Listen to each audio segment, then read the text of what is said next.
Tyrone from UNSUNG.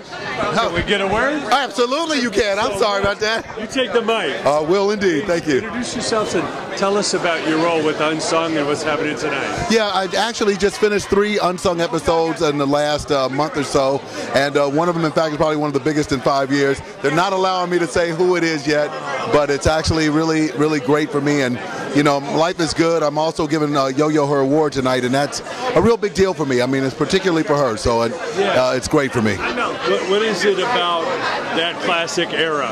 Ice Cube, Yo-Yo, Dr. Dre, Eazy-E, it's still so revered today. Yeah, you know, before there was rap, there was West Coast rap, and it was a bit unique in its standpoint from the standpoint of the way in which people rapped, what it was about. You know, America was ready for a change at that time, and what makes them so revered is that their music is just as timeless as they are, and I think that's made a big difference for them. Yeah. And for a female to be able to stand toe-to-toe with Ice Cube and NWA, what was some of the traits that made her so special? Yeah, what makes her just special about that is the fact that she's revered by not just the females, but the males as well. And she's given females an opportunity to believe that they can aspire to be the same and do just as much as she's done.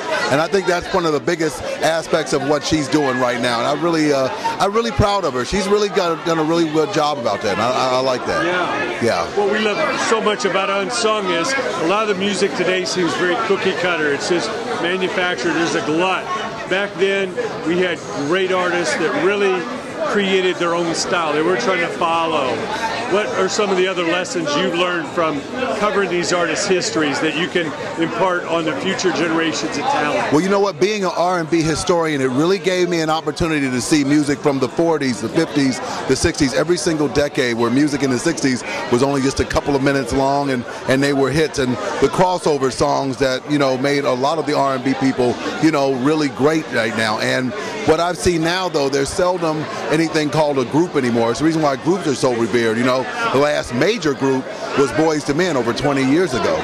You know, and so now, you know, America kind of hungers for those days where there were 4 or 5 people in a group rather than just the individuality of people, and that makes all the difference in the world. Well, let's hope the future is as bright as the past, because we have such a legacy to stand up to. Yes, we do indeed, and I think that's one of the things that, you know, music is trying to do right now. Keep itself alive in some capacity, so, you know, we can always continue to keep getting music going and let people know that they can aspire to be more than just a rap artist, although rap is important. But you know what? People just simply miss the fact of just hearing good R&B music. It's missing nowadays. It's the reason why some of the old school artists are so revered today. Well, thanks so much for all your work coming out tonight. Can't wait to celebrate the great Yo-Yo. Thank you very much. I'm honored to be here. Much love and respect to you.